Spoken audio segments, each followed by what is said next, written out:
lá, pessoal. Então, hoje, não é? Sou eu, simulado 14, sou eu quem vou corrigir com vocês. O 14, o 15 e o 16. Vamos embora? Ó, o 14 é um que fala sobre o jornalismo e o universo jurídico. Então, olha lá, simulado na mão, vamos à nossa correção, certo? O que a gente tem aqui, ó? Instruções, né? Então, para responder as questões de números 1 a 10, considere o texto a seguir. Vamos lá. Jornalismo e universo jurídico. É frequente na grande mídia a divulgação de informações ligadas a temas jurídicos, muitas vezes essenciais para a conscientização do cidadão a respeito de seus direitos. Bom, a primeira informação que a gente tem aqui, que nos revela já o assunto do texto, é esse aqui, né?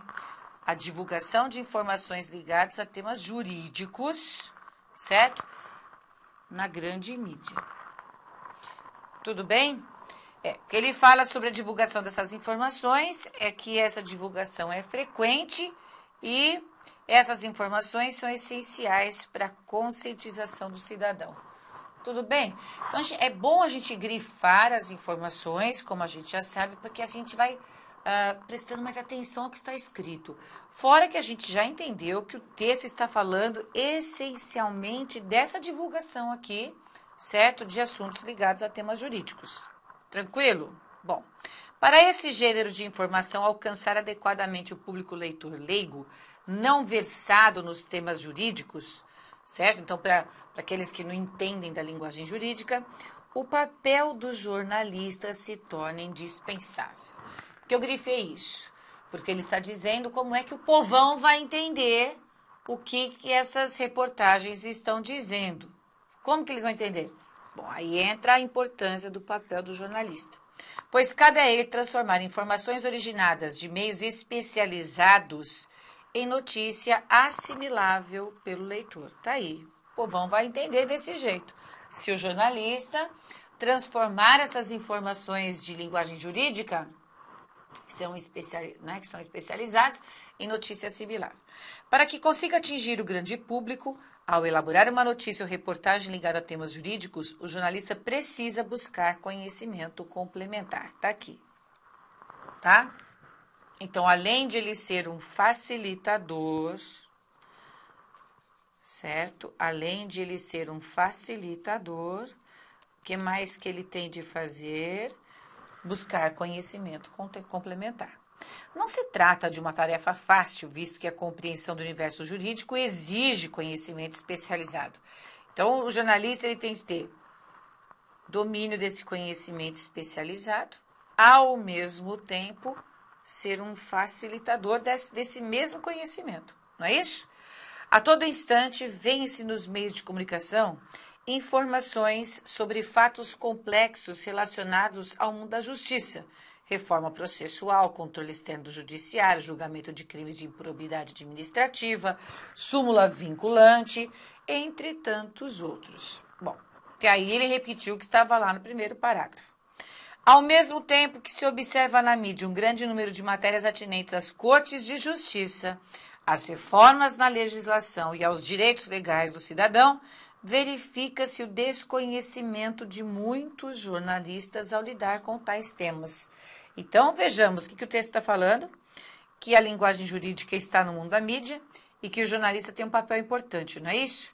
Ele é facilitador e também tem de ter consigo o conhecimento especializado desse assunto. Tudo bem? Quando não tem que buscar esse conhecimento. Muito bem. E aqui, o que ele coloca agora? Que, infelizmente, o que se verifica é que muitos jornalistas não têm conhecimento para lidar com esses temas. O campo jurídico é tão complexo como alguns outros assuntos enfocados em segmentos especializados, como a economia, a informática ou a medicina. Bom, então não é só o campo jurídico que ele está dizendo aí que é complexo, né? Ele é tão complexo quanto alguns outros assuntos. Enfim, gente, o que dificulta a vida é a especialização. Tô certa? Então, vamos lá. Campos que também possuem linguagens próprias. Ao embrenhar-se no intrincado mundo jurídico, então, quando a pessoa se envolve, quer entrar nesse complicado mundo jurídico, O jornalista arrisca-se a cometer uma série de incorreções e imprecisões linguísticas e técnicas na forma como as notícias são veiculadas. Uma das razões para esse risco é lembrado por Leão Servo. Então, vamos ver aqui o que o Leão Servo falou. Um procedimento essencial ao jornalismo, que necessariamente induza a incompreensão dos fatos que ele narra, é a redução das notícias a paradigmas que lhes são alheios. Então, ele está dizendo que um dos motivos de a notícia não ser veiculada de maneira correta é justamente porque o jornalista faz o quê? Ele reduz as notícias a modelos, certo? A modelos que lhes são alheios. A gente pode falar assim, ó, diferentes de outras áreas de conhecimento.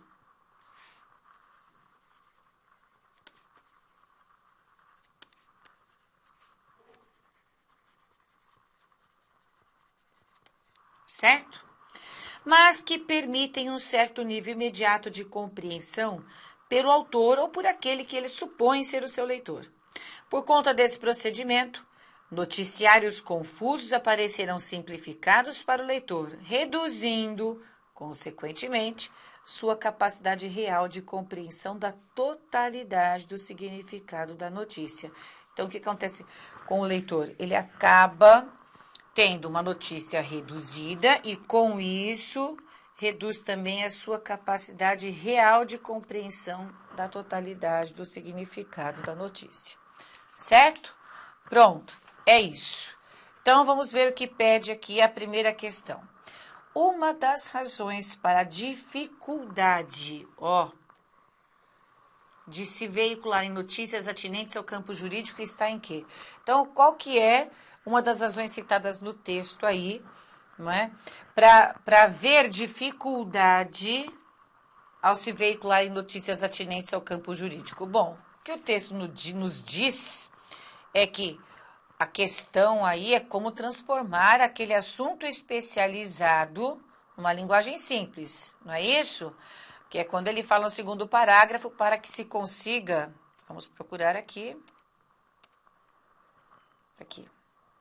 para que se consiga atingir o grande leitor público, a elaborar notícia, reportagem ligada a temas jurídicos, o jornalista precisa buscar linguagem complementar, que é uma coisa, e aqui em cima, ele também tem que ser um facilitador, não é isso? Já li aqui o nosso resuminho, porque está sendo dito que ele tem que transformar essas informações dos meios especializados em notícia assimilável pelo leitor. Bom, então o que dificulta? Vamos lá. O que dificulta essa veiculação das notícias atinentes ao campo jurídico? É a linguagem, né? Eu estou pensando na resposta antes de ler os itens aí para baixo, vocês perceberam?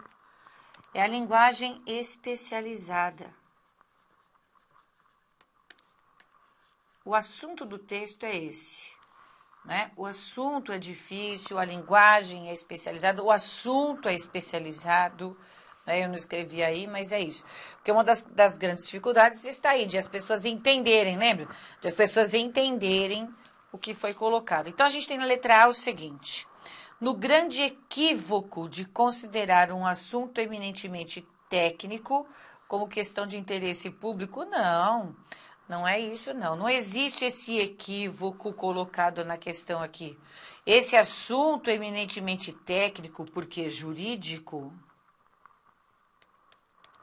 é uma questão de interesse público, sim. Porque lá no primeiro parágrafo, ele fala, inclusive, que muitas dessas informações, né, são essenciais para a conscientização do cidadão a respeito dos seus direitos. Então, é de interesse público, sim.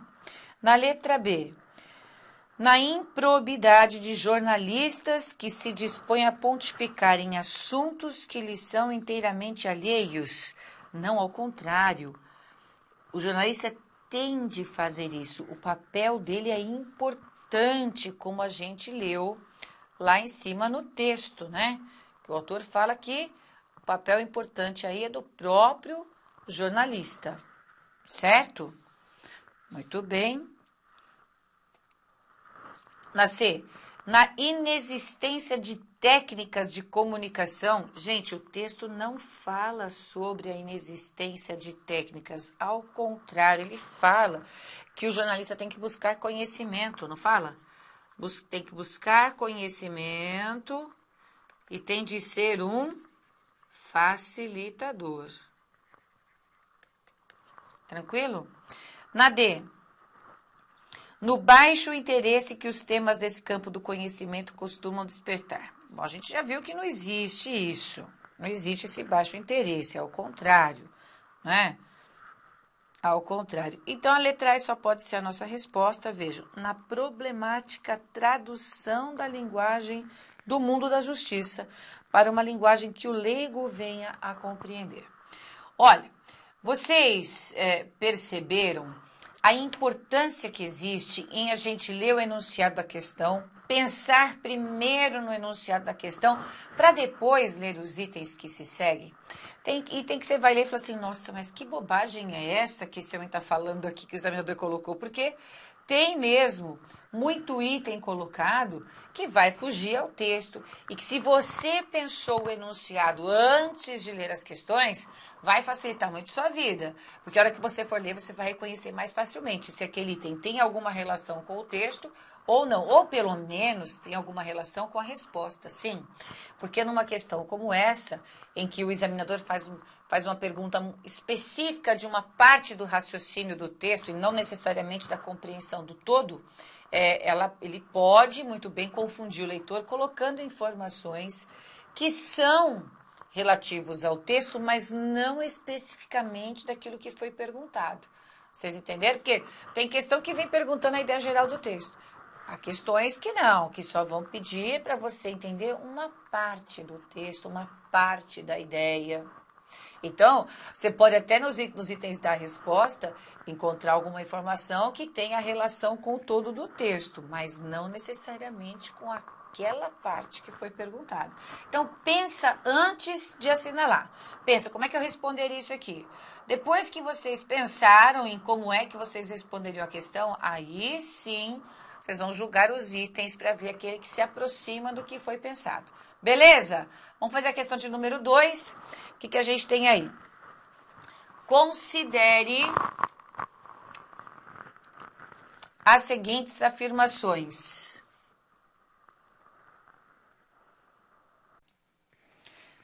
Número 1.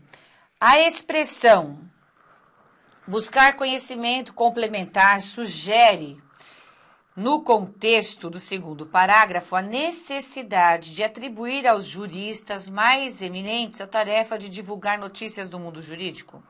Pessoal, em nenhum momento do texto foi dito que cabe aos juristas mais eminentes a tarefa de divulgar notícias. Não, ao contrário, porque é do jornalista o papel mais importante. Então, isso daí é para aquele que não entendeu direito o texto ou viajou na maionese, certo? No 2, no segmento que também possuem linguagens próprias, a palavra sublinhada assinala que a imprensa dispõe, como outros campos da mídia, de uma linguagem específica. Não, não é da mídia nem da imprensa que ele está falando, não, certo? O que está sendo falado ali, naquele trechinho do terceiro parágrafo, na verdade, é que o mundo jurídico, certo? Olha, tá aqui. O campo jurídico é tão complexo como alguns outros assuntos enfocados em segmentos especializados, como a economia, a informática, a medicina, campos que também possuem linguagens próprias. É isso aqui, não é a mídia. Esse também aqui não se refere à imprensa e à mídia, mas sim ao campo jurídico e outros de linguagem específica. Então, esse 2 também está errado, logo o terceiro deve estar correto, né, pessoal? Só pode, ó. Na expressão, ao embrenhar-se no intrincado mundo jurídico, parágrafo 3º, os dois termos sublinhados dão ênfase ao risco de desnorteio que oferece uma matéria específica ao jornalista que pretende simplificá-la. Isso aí, porque é aquele que quer entrar, que quer explorar, não é? Esse obscuro, vamos dizer assim, certo? Difícil o mundo jurídico, certo? Então, esse aqui, ok, e por isso a nossa resposta é a letra C. Tranquilo? Muito bem, vamos lá. O trecho citado de Leão Serva ressalta o fato de que, vamos ver, as características do jornalismo levam muitos profissionais da imprensa a submeter uma matéria específica a paradigmas de outra área. Sim, é isso mesmo. Quando eles querem simplificar, não é isso? Que é resumir. Para poder simplificar a notícia, eles acabam fazendo relações a paradigmas que lhes são alheios, não é isso? Quando eles vão resumir. Na verdade, eles acabam fazendo o quê? De acordo com o texto, eles acabam fazendo uma redução. Vocês se lembram desse trechinho? Olha lá, ele está aqui, ó. Olha lá, a redução das notícias a paradigmas que lhes são alheios. É exatamente aqui. Então, paradigmas diferentes de outras áreas de conhecimento. Até a gente comentou isso quando estava lendo o texto. Por isso que é essa a resposta aqui. Muito bem, então o que está errado na letra B? A profissão de jornalista leva o homem de imprensa a se familiarizar com paradigmas que norteiam outros campos de atuação. Veja, a profissão de jornalista leva o homem de imprensa, ou seja, o jornalista, a se familiarizar com paradigmas que norteiam outros campos, não é isso? É usar como paradigma esses outros, como ele fala lá, deixa eu me lembrar, assim, o que são paradigmas de outras áreas, não é isso? Então, não é que ele vai se familiarizar, não é esse o ponto, é usar na redução das notícias paradigmas de outras áreas, né? Então, é aí que está errado familiarizar. Na C, o que a gente tem aqui? A investigação de assuntos muito específicos faz com que o jornalista descuide dos paradigmas do seu próprio campo de atuação. Isso aqui perverteu a ideia, né? Na verdade, quando ele não faz investigação de assuntos específicos, ele, na verdade, trabalha com paradigmas alheios ao campo jurídico, não é? Quando ele, na verdade, quer reduzir a matéria. É disso que se está falando, e não na investigação dos assuntos. Não é? Ele quer reduzir a matéria, quer simplificar a matéria, essa é a grande verdade. Ele resume, reduz, simplifica a matéria usando paradigmas que não deveria. Tudo bem? Então, não é quando ele vai fazer a investigação dos assuntos específicos, não. Depois, na letra D, a gente tem: os jornalistas são levados à incompreensão de muitos fatos quando se limita aos paradigmas próprios. Olha, gente, o texto não fala de jornalistas que são levados à incompreensão de fatos. Não é isso. É usar... Não é? Olha lá, é o que o Leão Serva está dizendo. E o Leão Serva não falou dessa incompreensão dos fatos, mas sim de querer reduzir as notícias a paradigmas diferentes, certo? Para facilitar a leitura do leitor. E na letra E, a gente tem: a inobservância dos paradigmas da imprensa leva muitos jornalistas a simplificarem excessivamente a complexidade da matéria de que tratam. Acontece o seguinte, não é a inobservância de paradigmas da imprensa. Olha como isso aqui perverte a ideia. Na verdade, ele usa de paradigmas que não são próprios do campo jurídico. Não necessariamente esses paradigmas são da imprensa, ok? É isso que eu falei, isso perverte a ideia. Isso é bem prova da FCC, né? Você tem que prestar bastante atenção, porque acaba sendo praticamente, se vocês observaram aí, não é? Uma questão de vocabulário. Você tem que prestar muita atenção às palavras que ele usa e como ele arranja as palavras, porque eu particularmente acho essa questão difícil se a pessoa não tiver lucidez em relação àquilo que foi dito no texto, né? Essa letra A era a resposta nesta prova, nesse modelo de prova. A gente fala isso porque no dia há vários modelos de prova, né? Então, nesse tipo aqui, nesse modelo, essa questão, ela acabava tendo como resposta a letra A, e a letra A é terrível quando é a resposta numa questão assim, porque a pessoa duvida, não é possível que eu já achei, não é?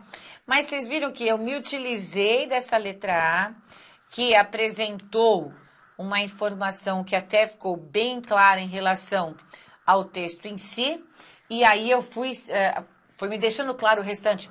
Fui eliminando a B, a C, a D, a E, por conta de já ter entendido a letra A, não é? E visto lá no texto a que frasezinha se referia àquela questão, aquele item. Então, isso facilita muito. Por isso que é bom fazer as comparações e ver aquele que mais se aproxima do que disse o texto, certo? Essas questões aí, é uma questão de paráfrase, né? A questão de paráfrase não é uma coisa fácil. Porque, veja, ele não disse lá no enunciado o parágrafo, mas, aliás, que é uma paráfrase, tem que assinalar a paráfrase, mas ele disse, o texto citado ressalta o quê? Então, você tinha que pegar um pedacinho do texto que melhor resumiria aquilo que está lá, ou pelo menos essa seria a ideia mais importante colocada naquele trecho, para daí você trazer para cá e reconhecer o sentido. É uma forma de paráfrase, tá bom? Então, vamos continuar, ó. Questão de número 4, essa questão diz o seguinte pra gente. Ainda no trecho de Leão Serva, certo? Ainda no trecho de Leão Serva, a expressão por conta desse procedimento pode ser substituída sem prejuízo para a correção e o sentido da passagem. Olha, vocês percebem que ele usa aqui no texto a expressão por conta de alguma coisa, que nós usamos muito hoje em dia no lugar de por causa, né? Por causa desse procedimento, tudo bem? E se a gente tem a expressão por causa desse procedimento, quer dizer que esse procedimento é causa de alguma consequência. Ele é um motivo, certo? Ele gera um outro fato. Causa é sempre um motivo, tranquilo? E eles sempre vão gerar alguma coisa. Um motivo, uma causa vai sempre gerar alguma outra coisa. Veja, era só procurar o outro trechinho que tem essa ideia.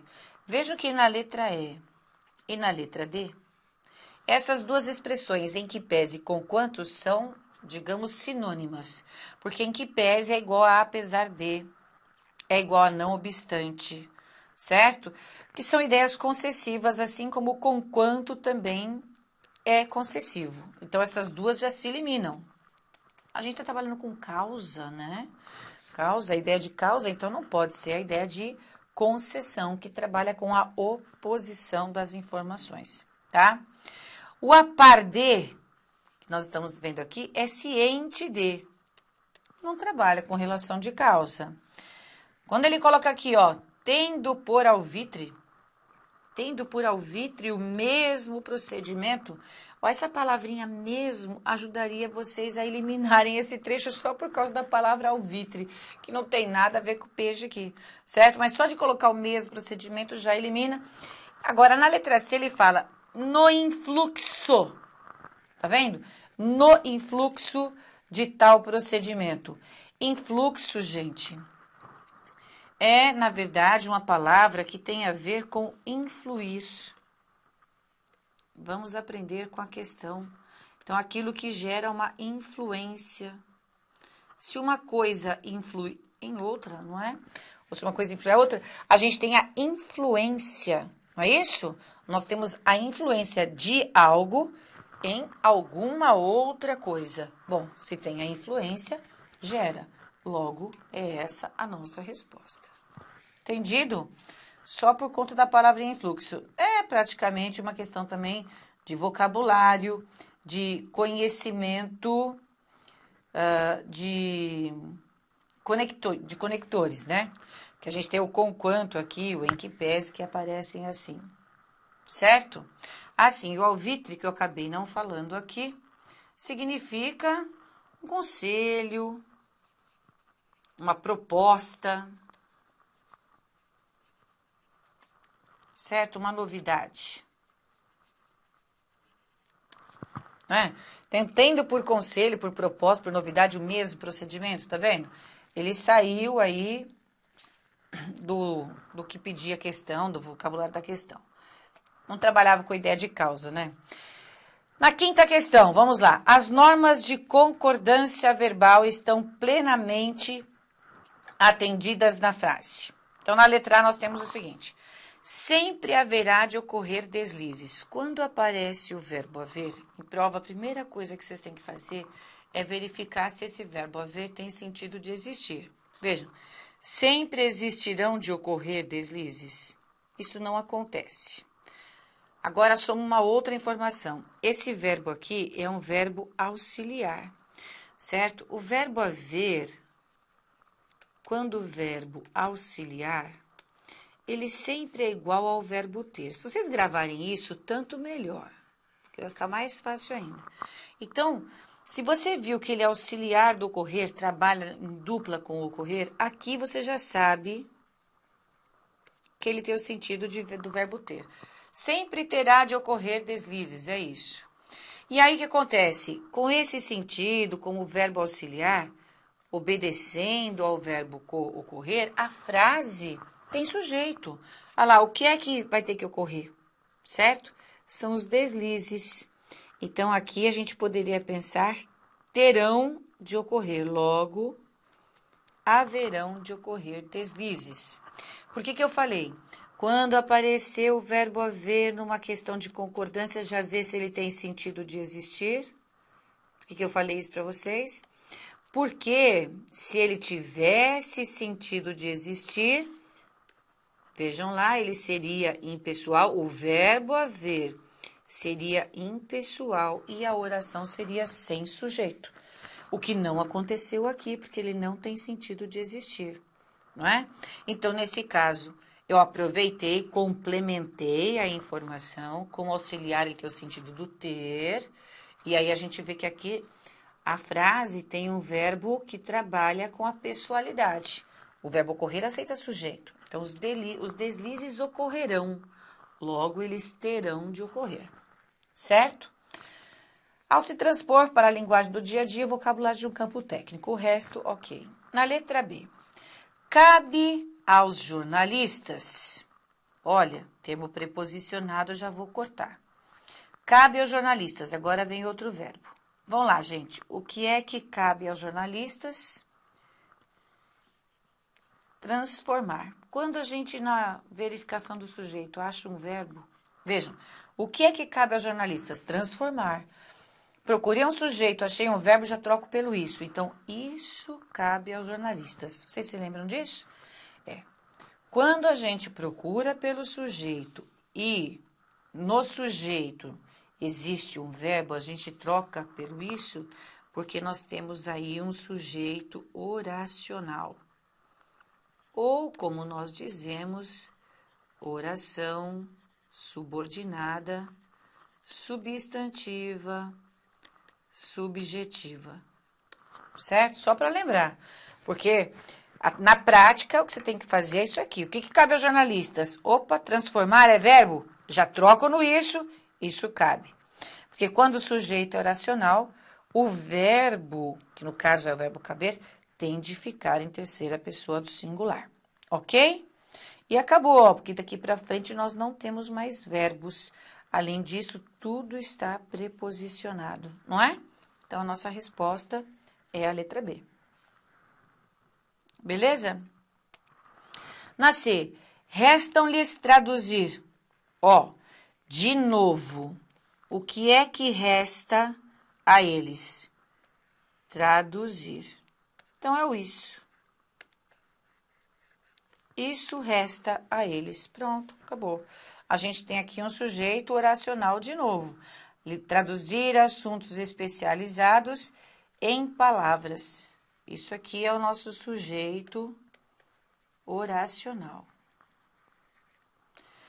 Daqui para frente, a gente tem uma outra oração, né? Ó, em palavras que os leigos possam compreender já a primeira leitura. Aí ficou mais facinho. O resto tá certo. Na letra D, nós temos lá, exigem-se dos jornalistas. Vem o quê? Já vou fazer minha barrinha. Vou aqui perguntar para o verbo. O que é que se exige dos jornalistas? Dos jornalistas não pode ser o sujeito, já cortei, está preposicionado. Então, olha lá, o que é que se exige? Que mostrem competência e flexibilidade na passagem de uma língua para outra. Achei verbo de novo, olha. Procurei o sujeito e achei verbo. Troco pelo isso. Isso se exige, certo? Ou isso é exigido dos jornalistas. Esse se aqui é de voz passiva. O que interessa é que esse sujeito também é oracional. Tranquilo? A diferença, só para que vocês se lembrem, é que quando a gente acha um sujeito oracional aqui como representado por um verbo no infinitivo, como transformar, por exemplo, né? Ou traduzir, é porque essa oração é reduzida. Quando ela vem aqui, ó, com o que, com conectivo, a conjunção e o verbo conjugado, essa oração é desenvolvida. Isso não importa, continua sendo sujeito oracional, continua sendo oração subordinada, substantiva, subjetiva. Ok? Acabou. Na letra E, não são fáceis de traduzir em palavras simples um universo linguístico tão especializado. Aqui é uma comparação, ó, como de certas áreas técnicas, eu vou cortar. Então, vamos lá, o que não são fáceis de traduzir? Porque aqui nós temos um trecho que se complementa, né? Fácil de traduzir, ó, por isso eu grifei tudo junto. Então, eu faço a pergunta aqui, o que não é fácil de traduzir? Um universo. Um universo não é fácil, certo? Não é fácil de traduzir. Tranquilo? Ah lá, pronto. Muito bem, pessoal. Então, olha só, nós vamos encerrar aqui essa correção, porque a gente já fez 5 questõezinhas, mas no próximo bloco a gente continua corrigindo essa provinha aí, beleza? Até lá!